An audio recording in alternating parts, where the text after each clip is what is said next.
Q A T V کے تمام دیکھنے اور سننے والوں کو السلام علیکم۔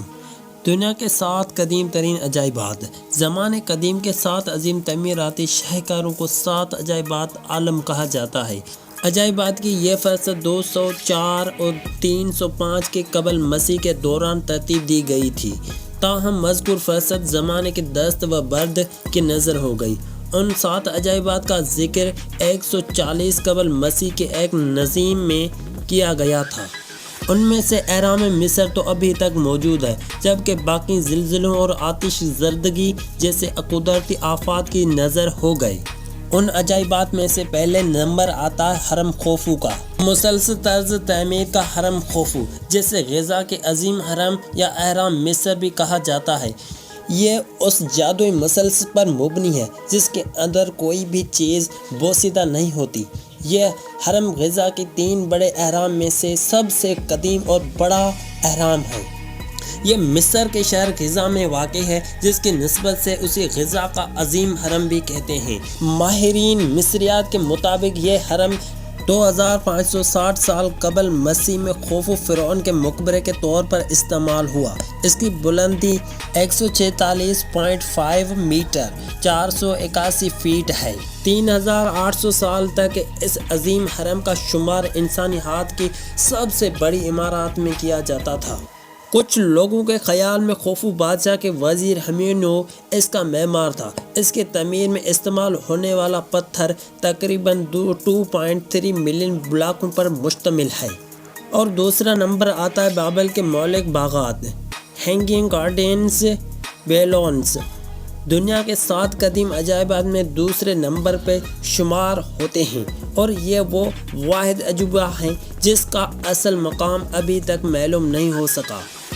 6 صدی قبل مسیح میں قد نظر بخت نصر کے عہد میں بابل عراق میں خاندانی سلطنت کا احیاء ہوا تو اس نے اپنی ملکہ شاہ بانو کے لیے یہ عظیم عالیشان باغات تعمیر کروائے تھے، جس نے اپنے وطن کے سبزہ راز اور حسین وادیاں کھو دی تھی۔ یہ بابل عراق شہر میں واقع ہے، جو شاہی باغ کے طور پر استعمال ہوتے تھے۔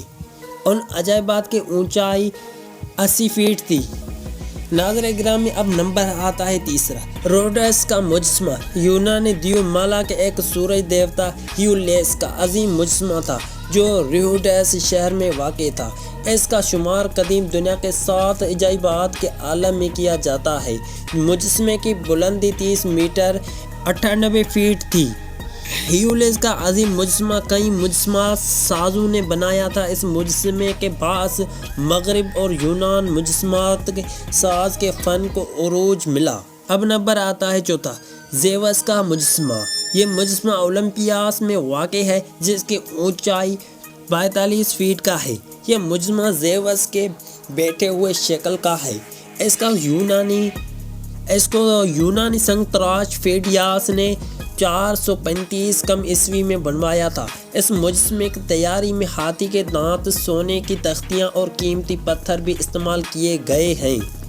یہ مجسمہ یونانی دیوتا زیوس کی نمائندگی کرتا ہے، اور اس کو 5ویں صدی کم تک قدیم دنیا کے 7 عجائبات عالم میں ایک تصور کیا جاتا تھا۔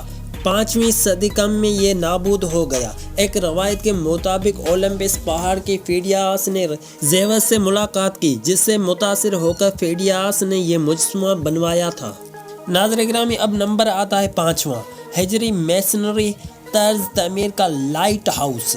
اسکندریہ مصر میں واقع ہے، جسے فاروس آف الیگزینڈر بھی کہا جاتا تھا۔ اس کی تعمیر ٹولمی سلطنت کے دور میں 247 اور 280 کام میں کی گئی تھی۔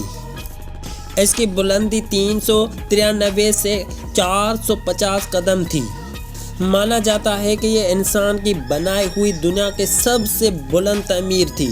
اس کا شمار قدیم دنیا کے 7 عجائبات عالم میں ہوتا ہے۔ 3 بڑے زلزلوں کی وجہ سے تباہ شدہ یہ مینار کھنڈر میں تبدیل ہو چکا ہے۔ اب واضح رہے کہ مصر کی قدیم پہچان اسکندریہ کا یہ لائٹ ہاؤس ہے۔ 5واں نمبر آتا ہے موسولس کا مزار۔ دنیا کا یہ تعمیراتی عجوبہ موسولس کے نام سے موسوم ہے، اس کی تعمیر 350 اور 353 کم عیسوی میں ہوئی تھی۔ اس کی تعمیرات عثمانیہ سلطنت کے دور میں ہوئی تھی جو قدیم یونانی طرز کی ہے۔ یہ مزار تقریباً 45 میٹر اونچی اور چاروں طرف نقوش اور یونانی طرز تعمیر سے بھری ہے۔ اس کو قدیم دنیا کے 7 عجائبات میں شمار کیا جاتا ہے۔ یہ 12 تا 15 صدی عیسوی میں زلزلے کی وجہ سے تباہ ہو گیا تھا۔ 7واں نمبر آتا ہے معبد ارتمیس کا۔ یہ ایک یونانی دیوی ارتمیس کے لیے وقف کیا گیا معبد تھا جس کا شمار قدیم دنیا کے 7 عجائبات عالم میں ہوتا ہے۔ ارتمیس انتہائی معظم یونانی دیوی تھی۔ اس کی طرز تعمیر میں یونانی رنگ نمایاں ہے جو زیوس اور لیٹو کی بیٹی اور اپولو کی جڑواں بہن تھی۔ اس سے 2 شائستگی اور پاکیزگی کی علامت بھی مانا جاتا ہے۔ اس نے اپنے والد سے درخواست کی کہ اسے لافانی 2 شائستگی عطا کی جائے۔ فن پاروں میں انہیں تیر سے کتے کا شکار کرتے ہوئے دکھایا جاتا ہے۔ ان کا مقدس جانور ہرن ہے۔